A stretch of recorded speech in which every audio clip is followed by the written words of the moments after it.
ለአንዳንድ ሰዎች ክብደት ለመጨመር ወይንም ጡንቻ ለመገንባት መሞከር ለሌሎች ክብደት እንደመቀነስ አስቸጋሪ ሊሆን ይችላል።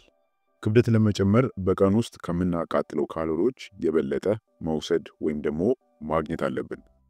አንዳንድ ምግቦችን በአመጋገብ ውስጥ መጨመርም ክብደት የመጨመር ጥረትን አስተማማኝና ውጤታማ ለማድረግ እንደ ፕሮቲን ያሉ ተጨማሪ ካሎሪዎችንና ንጥረ ነገሮችን ሊሰጥ ይችላል።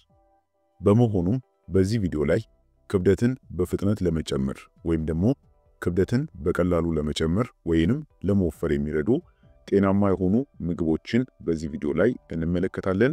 እኔ ዶክተር አማኑኤል ነኝ። እስከ ቪዲዮ ፍጻሜ አብራችሁን ቆዩ። ቪዲዮውን ላይክ በማድረግ ጀምሩት። መልካም ቆይታ ይሁንላችሁ። አንደኛውና የመጀመሪያው በቤት ውስጥ የተዘጋጁ የፕሮቲን ስሙዚዎች ወይም ደግሞ ጁሶች ናቸው።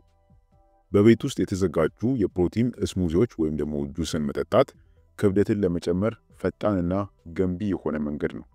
ለምሳሌ ሙዝን፣ የለውዝ ቅቤን፣ ማር፣ አጃንና ወተትን በማዘጋጀት ከዚህ የምግብ ግብዓት ማለትም ከነዚህ የምግብ ግብዓት ክብደት ለመጨመር የሚረዳ ጁስን ማዘጋጀት ወይም ደግሞ መስራት እንችላለን። ይህንንም ለማዘጋጀት አንድ ፍሬ ሙዝ፣ 2 የሾርባ ማንኪያ የለውዝ ቅቤ፣ 1 ብርጭቆ ወተት፣ 1 የሾርባ ማንኪያ ማር ካለ አጃን ጨምረን አዘጋጅተን አንድ ላይ በመፍጨት ጣፋጭ የሆነ ጁስን ማዘጋጀት እንችላለን። ይህንንም ጁስ በሰውነታችን ላይ ለውጥ ለማግኘት በየቀኑ መጠጣት ይኖርብናል። እነዚህ የስሙዚ የምግብ አዘጋጃጀቶች ለሰውነታችን ከ400 እስከ 600 ካሎሪ እንዲሁም ደግሞ ብዙ ፕሮቲንና ሌሎች አስፈላጊ ቫይታሚኖችንና እንዲሁም ማዕድናትን ይሰጣሉ። ታዲያም እነዚህ ጁሶች ወይም ደግሞ ስሙዚ የሚባሉ መጠጦች ክብደትን በፍጥነት ለመጨመር ምርጥ የሆኑበት ምክንያት እንዴት ነው? አንደኛ ለመፈጨት ቀላል ስለሆኑ፣ በሁለተኛ ደግሞ በጣም ከፍተኛ ካሎሪ ያላቸው በመሆኑ እንዳልነው ከ400 እስከ 600 ካሎሪ ማግኘት ስለምንችል ማለት ነው። እንዲሁም ደግሞ ብዙ ንጥረ ነገሮችን ማግኘት ስለሚያስችሉ ነው ማለት ነው። ስለዚህ ክብደት ለመጨመር የመጀመሪያ ምርጫችሁ ወይም ደግሞ የመጀመሪያ እርምጃችሁ መሆን ያለበት እነዚህ በቤት ውስጥ የሚዘጋጁ የስሙዚ ወይም ደግሞ የጁስ አይነቶችን እያዘጋጃችሁ በመስራት መጠጣት ነው ማለት ነው። ከዚህ ጋር በተያያዘ ማለትም ስለ ስሙዚ አሰራር በተለይ ደግሞ ክብደትን ለመጨመር የሚረዱ የተለያዩ አይነት የስሙዚ ወይም ደግሞ የጁስ አሰራሮች አሉ። ከዚህ ጋር በተያያዘ በቀጣይነት ቪዲዮ የምሰራላችሁ ይሆናል። የትኛው ክብደት ለመጨመር ጤናማ ነው የሚለውን በሌላ ቪዲዮ ላይ በሰፊው የምንማማር ይሆናል ማለት ነው። በመሆኑም ግን ስሙዚ አንዱና የመጀመሪያው ክብደት ለመጨመር የሚረዳ ትልቁ መንገድ ነው ወይም ደግሞ ምግብ ነው ማለት ነው። በሁለተኛ ደግሞ ክብደት ለመጨመር የሚረዳን ወተት መጠጣት ነው። ወተት ክብደት ለመጨመር ወይም ደግሞ ጡንቻ ለመገንባት እንደ ምግብ ጥቅም ላይ ይውላል። ወተት ጥሩ የሆነ የፕሮቲን የካርቦሃይድሬትና እንዲሁም ደግሞ ስብን የሚሰጥ ሲሆን የበለጸገ የካልሲየም ምንጭም እንዲሁም ደግሞ የሌሎች ቫይታሚኖችና ማዕድናትም መገኛ ነው። ጡንቻ ለመገንባት ለሚሞክሩ ሰዎች ወተት ካሲን እና ዊ ፕሮቲን የተባሉ ሁለቱንም የፕሮቲን አይነቶችን ይሰጣል። ከዚህ በላይ ወተት የክብደት እንቅስቃሴ ለሚሰሩ ሰዎች ጡንቻቸውንም ለመጨመር ይረዳል ማለት ነው። ስለዚህ ወተትም አንዱ ክብደት ለመጨመር የሚረዳን ጥሩ የሚባል የፕሮቲን ምንጭ ነው። ብዙዎቻችሁ ወተትን አንዳንድ ጊዜ ክብደት ለመቀነስ ይረዳል ሲባል ሰምታችሁ ሊሆን ይችላል። ነገር ግን ወተት ሲባል አይነት አለው። ማወቅ ያለባችሁ ወተት ቅባት ያለውና ቅባት የሌለው የሚባል ወተት አለ። ስለዚህ ቅባት የሌለው ከሆነ ክብደትን ለመቀነስ ሊረዳን ይችላል። ነገር ግን ኖርማል ቅባት ያለው ወተት ከሆነ ክብደት ለመጨመር በጣም ውጤታማ እንደሆነ ማወቅ ይኖርብናል ማለት ነው። ሶስተኛ ሩዝ ነው። 158 ግራም የበሰለ ነጭ ሩዝ 204 ካሎሪ፣ 44 ግራም ካርቦሃይድሬት እና በጣም አነስተኛ የሆነ ስብን ይሰጠናል። ሩዝ በካሎሪም በጣም ከፍተኛ ነው። ይሄም ማለት በአንድ ጊዜ በምንመገበው ምግብ ውስጥ በቀላሉ ከፍተኛ መጠን ያለው ካርቦሃይድሬትና ካሎሪን ማግኘት እንችላለን ማለት ነው። ሩዝ የበለጠ ጣፋጭና ክብደት የሚጨምር ለማድረግ ደግሞ ብዙ የሆነ የአሰራር መንገዶች አሉት። ለምሳሌ ከስጋ ጋር መስራት፣ ለምሳሌ በዶሮ ስጋ እንዲሁም ደግሞ ከእንቁላል ጋር ብንሰራው ይህ ክብደት ለመጨመር ይበልጥ ተመራጭና አጋዥ ያደርገዋል ማለት ነው። ስለዚህ ሩዝን ስንመገብ በጣም ብዙ የሆነ ካሎሪን እናገኛለን፣ ካርቦሃይድሬትንም በከፍተኛ ሁኔታ እናገኛለን። እንዲሁም ደግሞ ሩዝን ለምሳሌ ከስጋ ጋር ቀላቅለን ብንሰራው ለምሳሌ በዶሮ ስጋ ብንሰራው ክብደት ለመጨመር በጣም ፈጣን የሆነ አስተማማኝ የሆነ ምግብ ይሆናል ማለት ነው። ስለዚህ ሩዝም ክብደት ለመጨመር የሚረዳን ትልቁ የምግብ አይነት ነው። አራተኛ ለውዝና የለውዝ ቅቤ። ለውዝና የለውዝ ቅቤ ክብደት መጨመር የምትፈልጉ ከሆነ በጣም ጥሩ የሆኑ ምርጫዎች ናቸው። 1/4 ኩባያ አልመንድ የሚባለው የለውዝ አይነት 170 የሆነ ካሎሪ፣ 6 ግራም ፕሮቲን፣ 4 ግራም ፋይበር እና 15 ግራም ጤናማ የሆነ ስብን ይይዛል። ለውዝ በጣም የካሎሪ ይዘቱ ከፍተኛ ስለሆነ ለውዝን መመገብ በፍጥነት በመቶዎች የሚቆጠሩ ካሎሪዎችን ለሰውነታችን የሚሰጠን ይሆናል ማለት ነው። ለውዝም እንዲሁም ደግሞ የለውዝ ቅቤም ክብደት ለመጨመር ውጤታማ የሆኑ ምግቦች ናቸው። አምስተኛ ቀይ ስጋ። ቀይ ስጋ ከምርጥ የጡንቻ ገንቢ ምግቦች ውስጥ አንዱ ሲሆን ክብደት ለመጨመር የሚረዳ ምግብም ነው። ለምሳሌ 170 ግራም የሚሆን ስጋ ወደ 5 ግራም የሚጠጋ ሊዩሲን ይዟል። ሊዩሲን ሰውነታችን የጡንቻ ፕሮቲን ውህደትን ይሄ ማለት የፕሮቲን ሲንቴሲስን ለማነቃቃትና አዲስም የሆነ የጡንቻ ህዋስ ለመጨመር የሚያስፈልግ አሚኖ አሲድ ነው። በተጨማሪም ደግሞ ቀይ ስጋ 456 ካሎሪና ወደ 49 ግራም የሚጠጋ ፕሮቲን የያዘ ሲሆን በአመጋገብ ውስጥ ምርጥ የጡንቻ ገንቢ ውህዶችን ሊጨምር የሚችል ምርጥ የሆነ የተፈጥሮ የክሪያቲን ምንጭ ነው ማለት ነው። ሁለቱም ስብ የሌላቸውና ስብ ያላቸው ስጋዎች በፕሮቲን የበለጸጉ ናቸው። ነገር ግን ስብ ያላቸው ስጋዎች የበለጠ ካሎሪ ይሰጣሉ። ይህም ክብደት ለመጨመር ይረዳችኋል ማለት ነው። እንደዚህ ሲባል ግን ስጋ ያው የጎንዮሽ ጉዳቶችም እንዳሉት መዘንጋት የለባችሁም። የኮሌስትሮል መጨመርን ሊያመጣ ይችላል። ሁልጊዜ አዘውትራችሁ የምትመገቡ ከሆነ ጉዳቱ ማለትም አሉታዊ የሆነ ጉዳቱ ወይም ደግሞ ተጽዕኖ የከፋ ይሆናል ማለት ነው። ስለዚህ ሬጉላር እንዲሆን ሳይሆን ነገር ግን ስጋን በመጠኑ የተመገባችሁ ክብደት የመጨመር እቅዳችሁንም በተሳካ ሁኔታ ማከናወን ወይም ደግሞ ግባችሁ ላይ መድረስ ትችላላችሁ ማለት ነው። ስለሆነም ስጋ ክብደት ለመጨመር ከሚረዱ ምግቦች ውስጥ አንዱ ይሆናል ማለት ነው። ስድስተኛ ድንችና ስታርች ያላቸው ምግቦች። ድንችና ሌሎች ስታርች ያላቸው ምግቦች ክብደት ለመጨመር ለሚፈልጉ ሰዎች ጥሩ የሆነ የካሎሪ ምንጮች ተደርገው ይወሰዳሉ። ኪዊኖዋ፣ አጃ፣ በቆሎ፣ ድንችና ስኳር ድንች፣ ዱባ፣ ባቄላና ጥራጥሬዎች እነዚህ ክብደት ለመጨመር የሚረዱ የስታርች ምግቦች ናቸው። ድንች ክብደት ለመጨመር የሚረዳ ካርቦሃይድሬትና ካሎሪዎችን ከመጨመር በተጨማሪ በጡንቻዎች ውስጥም ያለውን ግላይኮጂን ክምችት የሚጨምር ይሆናል። ታዲያም ግላይኮጂን ለአብዛኞቹ እንቅስቃሴዎች እናም ስታርቾች ዋናው የሆነ የኃይል ምንጭ ነው። እነዚህም ካርቦሃይድሬት ምንጮች ብዙ ጠቃሚ የሆኑ ንጥረ ነገሮችንና ፋይበርን እንዲሁም ደግሞ የምግብ መፍጫ ባክቴሪያዎችን ለመመገብ የሚረዳ ተከላካይ የሆነ ስታርችን ይሰጣሉ ማለት ነው። ድንች ማለትም ኖርማል የሆነው ድንች እንዲሁም ደግሞ ስኳር ድንችም ይሁን በከፍተኛ ሁኔታ ካርቦሃይድሬትን የሚሰጡ የስታርች ምግቦች ናቸው። ስለዚህ ክብደትን ለመጨመር የምትፈልጉ ከሆነ ድንችን ብትመገቡ በጣም ውጤታማ የሆነ ለውጥን ታያላችሁ ማለት ነው። ሰባተኛ ሳልመንና ቅባታማ የሆኑ አሳዎች። ልክ እንደ ቀይ ስጋ ሁሉ ሳልመንና ቅባታማ አሳዎችም እንዲሁ እጅግ በጣም ጥሩ የሆነ የፕሮቲንና ጠቃሚ የሚባሉ ጤናማ የስብ ምንጮችም ናቸው። ሳልመንና ቅባታማ አሳዎች ከሚሰጧቸው ንጥረ ነገሮች ሁሉ ኦሜጋ 3 ፋቲ አሲዶች ይሄ ማለት ኦሜጋ 3 የምንላቸው የፋቲ አሲድ አይነቶች ከሁሉ የላቀ ጠቀሜታ ያላቸውና የታወቁም ንጥረ ነገሮች ናቸው። ይህም ፋቲ አሲድ ብዙ የሆነ የጤና ጥቅሞች ያሉት ሲሆን በሽታን ለመዋጋትም ይረዳናል።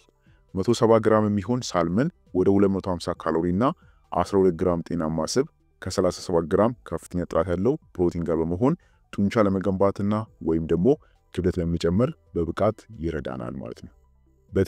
በተለይ ደግሞ አሳን የምትመገቡ ከሆነ የምታገኙት ወይም ደግሞ የምትጨምሩት የክብደት መጠን በጣም ጤናማ የሆነ ይሆናል ማለት ነው። ምክንያቱም አሳ ማለት ጤናማ ስብ የያዘ የምግብ ወይም ደግሞ የስጋ አይነት ነው።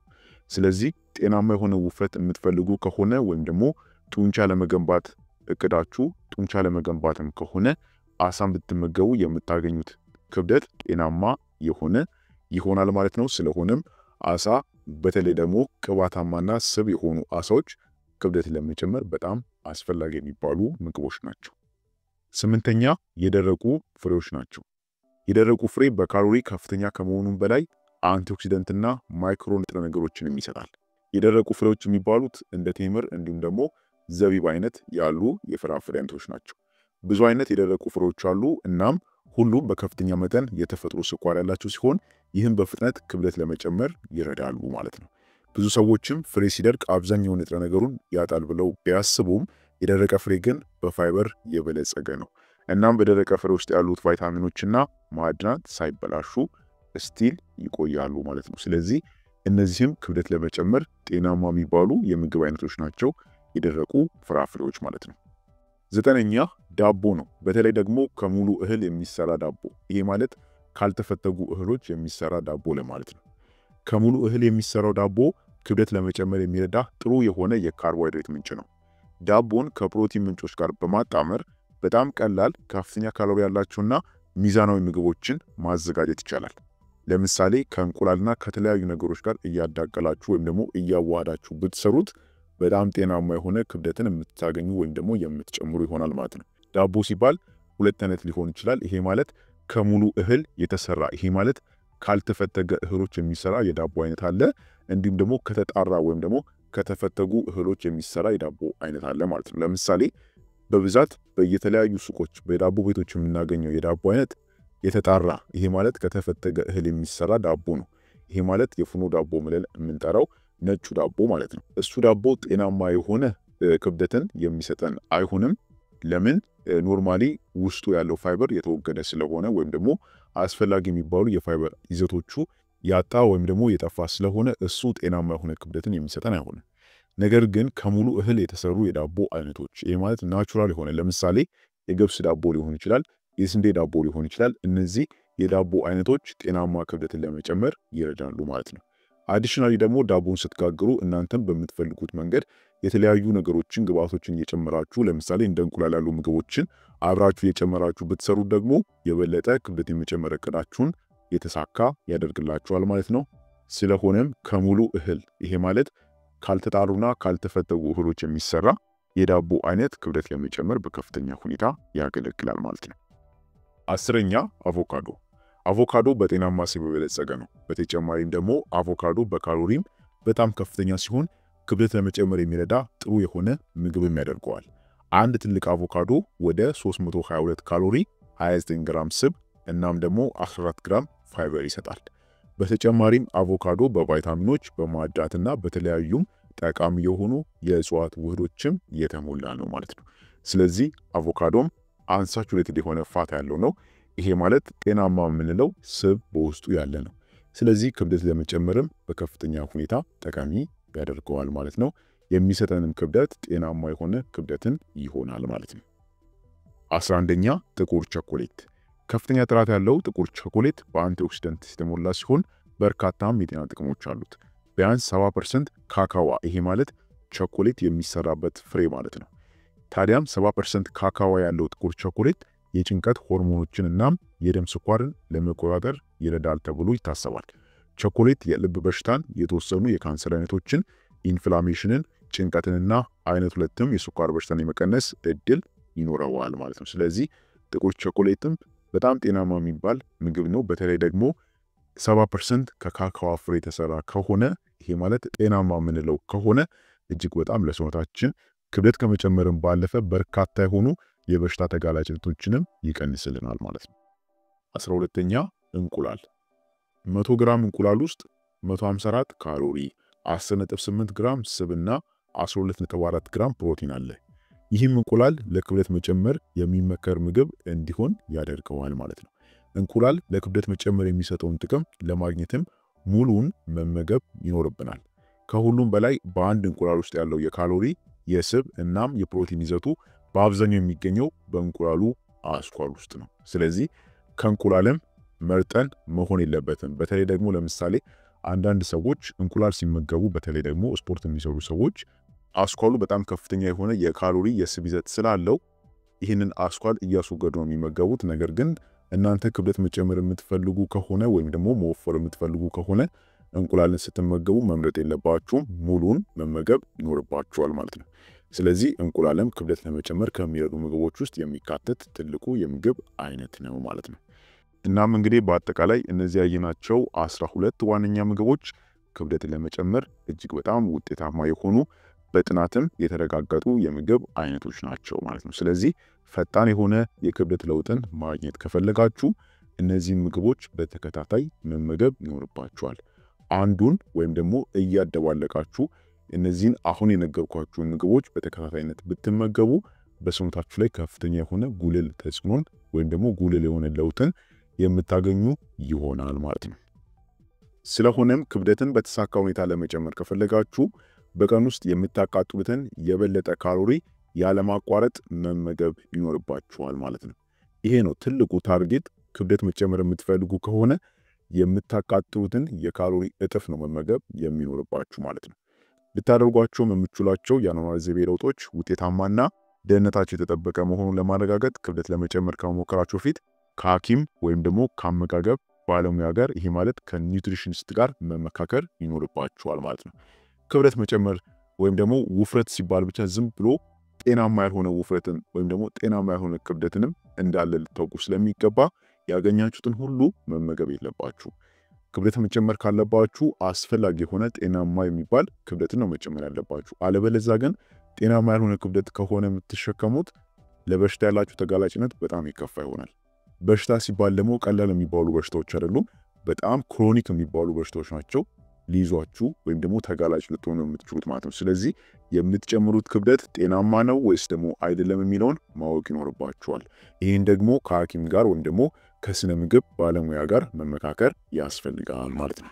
ስለሆነም ታዲያ እነዚህን ምግቦች በረጅም ጊዜ ውስጥ በምትወስዷቸውና መከተልም በምትችሏቸው ምግቦችና የምግብ እቅዶች ውስጥ ማካተት ይኖርባችኋል ማለት ነው። እነዚህ ምግቦች ጤናማ የሚባሉ ምግቦች ናቸው። ሆኖም ግን እናንተ የምትጨምሩት የክብደት መጠን ትክክለኛና ጤናማ እንዲሆን አሁንም ቢሆን ከሐኪም ጋር ምክክር ማድረግና ከስነ ምግብ ባለሙያ ጋር መመካከር እንደሚጠበቅባችሁ መዘንጋት የለባችሁ ማለት ነው። ስለሆነም ክቡራን ቤተሰቦች ለዛሬ ነበረን የጤና ትምህርት ይህን ይመስል ነበር። በጣም ጠቃሚና አስተማሪ የሆነ ቪዲዮ ስለሆነ ቪዲዮውን ሌሎች ጋርም ተደራሽ እንዲሆን ሌሎችም እንዲማሩበት በቅንነት ሼር አድርጉልኝ። በቀጣይ በሌላ አስተማሪ የጤና ትምህርት የምንገናኝ ይሆናል። እስከዛው ቸር ሰንብቱ።